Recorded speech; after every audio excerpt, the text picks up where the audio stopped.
Moving on now. US President Donald Trump is back in mediator mode. From waging trade wars to issuing war threats, he has shifted his focus back to his peacemaking efforts. And the latest war he aims to end is one over water. Trump wants to resolve the Nile Dam dispute. He has offered to restart US mediation to resolve the Nile water sharing issue. Ethiopia, Egypt and Sudan have been at odds over it for more than a decade now. Over the weekend, Trump posted a letter on Truth Social. The letter was addressed to the Egyptian President Abdel Fattah el-Sisi, in which Trump offered to resolve the Nile dispute. Trump thanked Cairo for its role in mediating the Gaza ceasefire. He also took a dig at Ethiopia by saying that no state in the region should unilaterally control the Nile's water. Why? Well, because an Ethiopian dam is at the centre of this dispute. It is called the Grand Ethiopian Renaissance Dam, or GERD. It was inaugurated in September last year. The dam is Africa's largest. It is 1.8 kilometres long and 475 feet tall. The dam is worth $5 billion, and it is at the centre of Ethiopia's economic ambitions.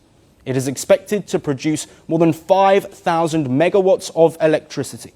This would double electricity production in a country where nearly half of the people lack power. Ethiopia has called the dam essential, but its downstream neighbours, Egypt and Sudan, have been alarmed. El-Sisi even called the dam an existential threat for Egypt. Why? Well, let's break it down.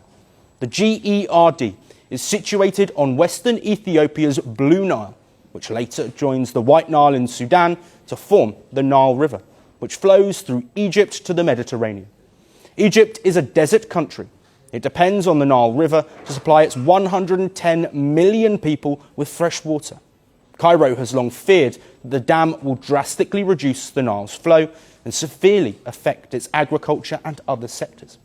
But now that Trump has reshifted his focus to the Nile Dam dispute, he aims to come up with an approach that would provide a predictable water supply for Egypt and Sudan, and let Ethiopia either sell or give electricity to its downstream neighbours. Egypt and Sudan have welcomed Trump's move. I also value President Trump's attention to the central importance of the Nile River issue for Egypt, as it represents the lifeline of the Egyptian people. Egypt has affirmed its commitment to serious and constructive cooperation with the Nile Basin countries, based on the principles of international law, in a manner that achieves shared interests without causing harm to any party. The government of Sudan welcomes and supports President Trump's initiative and mediation regarding the waters of the Nile, in order to find sustainable and satisfactory solutions that preserve everyone's rights, thereby helping to sustain security and stability in the region. Well, Trump tried to resolve the Nile Dam dispute during his first term in 2020, but his efforts failed.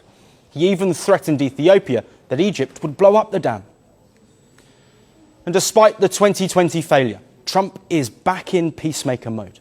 Trump has said that resolving the Nile Dam dispute is at the very top of his agenda. This comes at a time when Africa has seemingly slipped to the bottom of Trump's priority list. What will be his approach, and what will it mean for the Nile Basin countries? That remains to be seen. The world doesn't fit in boxes, so why should your news? From battlefields to negotiation tables, from internet outrage to real-world injustice. The conversations everyone is having and the ones they're avoiding. It's the same show, but this new year, First Post America gets a new look. I'm Kerry Johnston, and this is First Post America.